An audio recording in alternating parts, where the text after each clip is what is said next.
Hello friends, மீஷோல இருந்து என் பையனுக்காக study table வாங்கியிருக்கேன். ஃபர்ஸ்ட் ஒன்று ஆர்டர் போட்டிருந்தேன். அது வந்து பார்த்தீங்கன்னா அவுட் ஆஃப் டெலிவரி சொல்லி கேன்சல் பண்ணிட்டாங்க. என்னன்னு தெரியல, எனக்கு காலே வரல. சரி, அதனால் மறுபடியும் இது ரெண்டாவது டைம் நான் ஆர்டர் போட்டிருக்கேன். ரிவ்யூஸ் எல்லாம் பார்த்தேன். இது வந்து ஒரு 450 ரேஞ்ச் தான் வரும். இருந்தாலும் நான் என்ன ரேட்டுங்கிறத கரெக்டாக டேக் பண்ணுறேன்.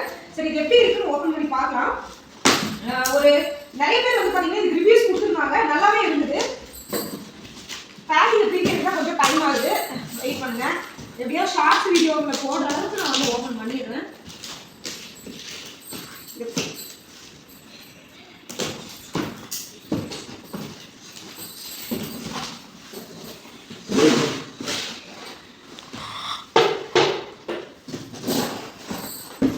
அவ்வளோதான், நான் கூட ஏதாவது இதுக்கு இருக்கும்னு நினைச்சேன். நான் அது மாதிரி கீழே கொடுத்துருக்கேன்.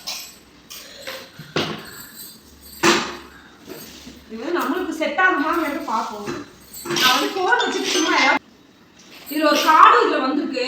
இதில் ஒரு நம்பர் கொடுத்துருக்காங்க. அதில் வந்து நம்ம வந்து 5 ஸ்டார் ரேட்டிங் கொடுத்தோம்னா 50 ருபீஸ் கேஷ்பேக் கொடுக்குறோங்கிற மாதிரி கொடுத்துருக்காங்க.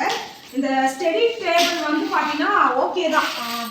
யூஸ் பண்ணி பார்த்தா தெரியும். இது பின்னாடி நல்லா கிரிப்பாக இருக்குது, நல்லா கிரிப் கொடுத்துருக்காங்க, அதெல்லாம் ஓகே. யூஸ் பண்ணி பார்த்தா தெரியும், எனக்கே செட் ஆகுது. இப்படி வச்சு ஃபோன் வச்சு நான் அடிக்கடி ஃபோன் வச்சு தான் யூஸ் பண்ணிட்டு இருக்கேன். வச்சு யூஸ் பண்ணிக்கலாம். பட் கீழே வச்சு அவன் எழுதிட்டு இருக்கான். அதுக்காக இது வாங்கினேன். அவனுக்கு பிடிச்ச என்ன பார்ப்பேன், டோரா புஜியா, டோரிமான். எனக்கு இது என்னன்னே தெரியல. டோரிமான் அவனுக்கு பிடிச்சது வாங்கினேன். டோரிமான் வாங்கியிருக்கேன். ஸோ இதில் இந்த ஒரு கலர் தான் இருந்தது. பிங்க் கலர் இருந்தால் பரவாயில்லன்னு நினச்சேன். ஆனால் இந்த கலர் தான் இருந்தது டோரிமானில். வேறு கலர் இல்லை. பிங்க்கில் வந்து பார்த்தீங்கன்னா டோரா புஜி அந்த மாதிரி இருந்தது. டோரிமானுக்காக இந்த கலர் வாங்கினேன். நான் கோட் நம்பர் கொடுக்குறேன், வேணா வாங்கிக்கோங்க. குவாலிட்டி ப்ரைஸ் ஓகே, இந்த ரேட்டுக்கு ஓகே தான்.